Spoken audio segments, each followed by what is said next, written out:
Dictation की गति 100 शब्द प्रति मिनट। डिक्टेशन स्टार्ट करते हैं 5 सेकंड के बाद।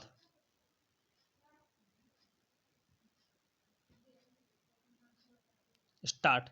अध्यक्ष जी, किसी भी देश की विदेश नीति अपने में कोई स्वतंत्र नीति नहीं होती है, वरन वह किसी देश की आंतरिक नीति को स्पष्ट करती है। उदाहरण के लिए हम अमेरिका को ले सकते हैं। उसने अपने यहाँ अधिक अन्न पैदा किया और जब उसके पास अनाज फालतू बच गया, तब वह अपने बकाया अनाज की बिक्री के लिए ऐसे देशों की तलाश करने लगा जो उधार पर माल ले सकते हों। किंतु हमारी आंतरिक नीति ने यह तय किया कि खर्चीले ढंग से सरकार चलाएंगे और स्वदेशी मुद्रा की कोई राशि हमारे पास नहीं बचेगी। हमने कर भी लगा दिए और मुद्रा प्रसार भी कर दिया। कुछ संकट पड़ने के बाद इस बात की आवश्यकता को नहीं समझा कि उस पैसे का कहीं अन्यत्र उपयोग कर सकें। श्रीमान, मुझे माननीय प्रधानमंत्री जी के इस कथन पर दुख होता है कि दुनिया के अमीर और गरीब देशों का अंतर लगातार बढ़ता जा रहा है। मैं उनसे यह पूछना चाहती हूँ कि भारत की विदेश नीति ने उस अंतर को घटाने की क्या कोशिश की है?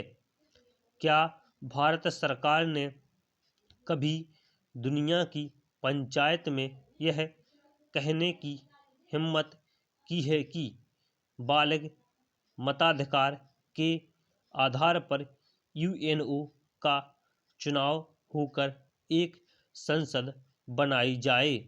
और क्या आप में यह देखने की हिम्मत है कि फौज के हिसाब से कर लगाकर एक विकास का खाता खोल दिया जाए? जो देश विकसित हैं उनके मजदूरों का 1 घंटा हमारे देश के मजदूरों के 100 घंटों के बराबर माना जाता है।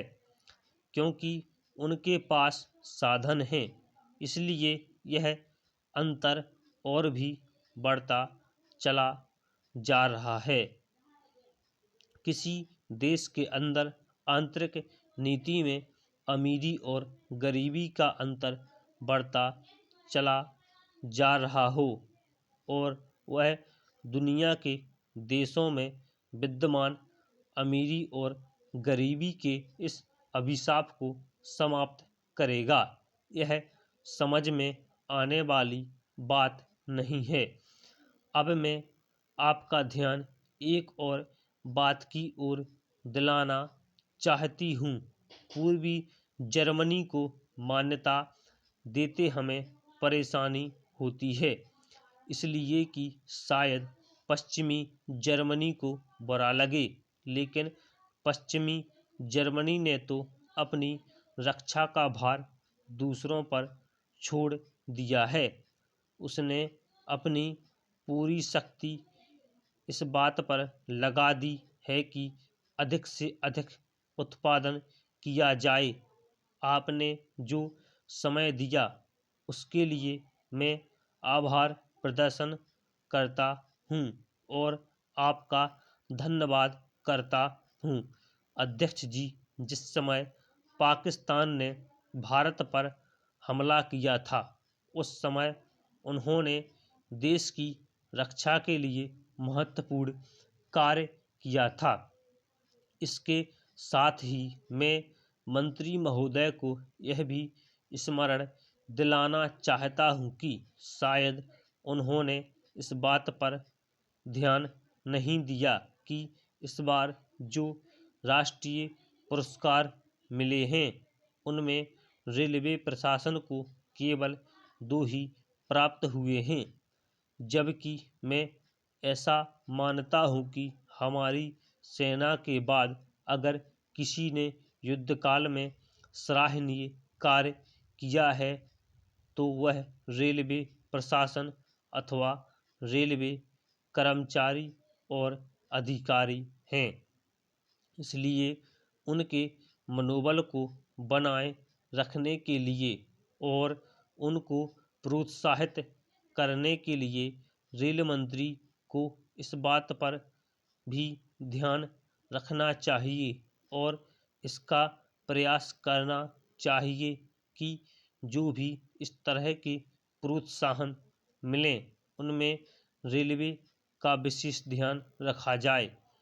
रेल मंत्री महोदय ने अपने वक्तव्य में भी रेलवे कर्मचारियों की प्रशंसा की है या उनको प्रोत्साहन दिलाया है, लेकिन यह प्रोत्साहन शांति काल में भी बना रहना चाहिए।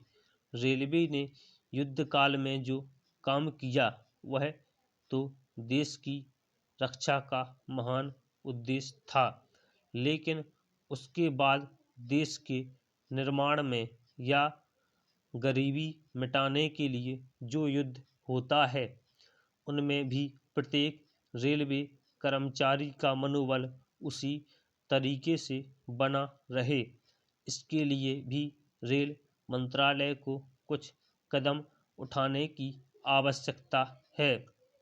मैं ऐसा मानता हूँ कि वह किसी भी तरीके से करे, उनका तरीका कुछ भी हो, लेकिन उनको यह करना चाहिए कि जितने भी रेलवे कर्मचारी हैं, जो भी रेलवे को मुनाफा हो उसमें वह साझीदार हो, चाहे आप उनको बोनस के रूप में कुछ दें चाहे किसी और तरीके से दें, लेकिन हर वर्ग के रेलवे कर्मचारी को मालूम होना चाहिए कि वह देश के निर्माण के संबंध में ठीक तरह से काम करेगा तो उसको पुरस्कार के रूप में या वेतन के अंश के रूप में अपने वेतन के अलावा पैसा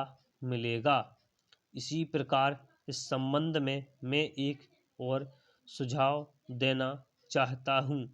स्वतंत्रता के बाद रेल प्रशासन भारत सरकार का प्रशासन हो गया, लेकिन यह लोकसभा एक विशेष उद्देश्य को लेकर चुनी गई। यह उस कार्यक्रम का एक नमूना ही है। गांधी जी ने जीवन के सभी पहलुओं पर प्रकाश डाला था।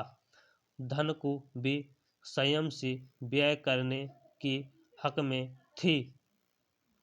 उपाध्यक्ष महोदय, मैं समझता हूँ कि अब तक इस वैदेशिक नीति पर न केवल इस ओर के सदस्यों ने ही बल्कि दूसरी ओर के सदस्यों ने भी प्रधानमंत्री जी को धन्यवाद दिया है। इसलिए मैं अपनी तरफ से धन्यवाद देकर उनका बोझ बढ़ाना नहीं चाहता। इसमें कोई संदेह नहीं कि इस सदन के सभी सदस्य, चाहे वे किसी भी पार्टी से संबंध रखते हों, इस बात से पूरे सहमत हैं कि हमारी विदेश नीति ने संसार में हमारा सिर ऊंचा उठा दिया है। हमने पंचशील के सिद्धांत को संसार के सामने रखा है।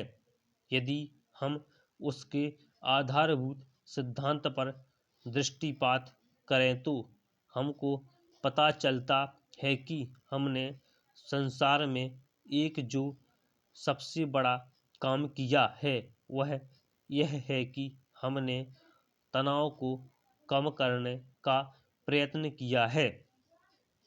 जिस समय हमने नई नई स्वतंत्रता प्राप्त की तो हमारे सामने बहुत से प्रश्न थे। उनके साथ ही हमारे दो बड़े गुट थे जो कि एटम बम और दूसरे बम लिए हुए हमको चुनौती दे रहे थे कि अगर हमने उनमें से किसी एक गुट में सम्मिलित नहीं हुए तो हमको बड़ी कठिनाई होगी। उस समय भी हमारे प्रधानमंत्री ने हमारे देश की वैदेशिक नीति को इसी स्तर पर रखा, जिसके कारण आज हम संसार में अपना सिर उठा सकते हैं। स्टॉप।